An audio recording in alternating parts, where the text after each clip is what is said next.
पूर्व केंद्रीय मंत्री और बीजेपी नेता मुख्तार अब्बास नकवी ने विपक्षी नेताओं पर तीखा हमला बोला। ममता बनर्जी पर तंज कसते हुए उन्होंने कहा है कि चुनाव से पहले हार का डर मशीनों और चुनाव आयोग पर ठिकरा फोड़ने की भूमिका निभा रहा है। तो वहीं आम आदमी पार्टी से बीजेपी में शामिल हुए संदीप पाठक के बारे में उन्होंने कहा है कि वो पहले नायक थे लेकिन अब खलनायक नजर आ रही हैं। इस दौरान हमारी संवाददाता कंचन कनौडिया ने उनसे खास बातचीत की है। क्या कुछ वो कह रहे हैं, सुनिए।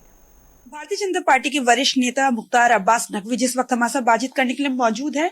सर, पश्चिम बंगाल में जो है 4 तारीख को रिजल्ट आने वाला है, लेकिन हमने देखा कि जो है ममता बनर्जी लगातार जिस तरीके से खुद निगरानी कर रही हैं, 226 सीटों का उन्होंने कहा है कि वो जीतने वाले। क्या कहेंगे आप?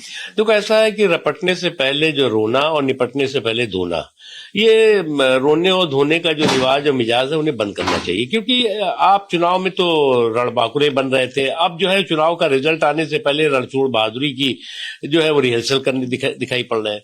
तो इससे कोई फायदा होने वाला नहीं है। जो जनता जनादेश देगी उसका सम्मान करना चाहिए और आपको इस बात का एहसास है कि आपके कुशासन पर जो है वो जनता ने कड़ी चोट लगाई है।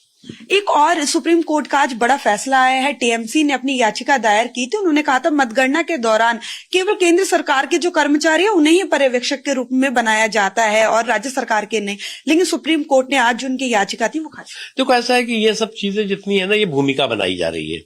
अब रिजल्ट आने का जो से पहले भूमिका की चुनाव जो है वो जनता ने नहीं हराया, बल्कि जो है चुनाव आयोग ने हरा दिया, मशीनों ने हरा दिया, जो केंद्रीय सुरक्षा बल हैं उन्होंने हरा दिया। ये भूमिका है, उससे ज्यादा कुछ नहीं। राहुल गांधी ने ट्वीट किया था कल और उन्होंने कहा कि मजदूर दिवस के दिन जो है केंद्र सरकार ने मजदूरों को तोहफा दिया है, महंगाई बढ़ गई है। राहुल जी क्या है कि या तो समझना नहीं चाहते या जो है वो नासमझी की पराकाष्ठा पर पहुंच गए। आज पूरे वैश्विक तंगी और मंदी का दौर इसलिए चल रहा है कि एक युद्ध की विभीषिका है और उससे पूरा विश्व प्रभावित है।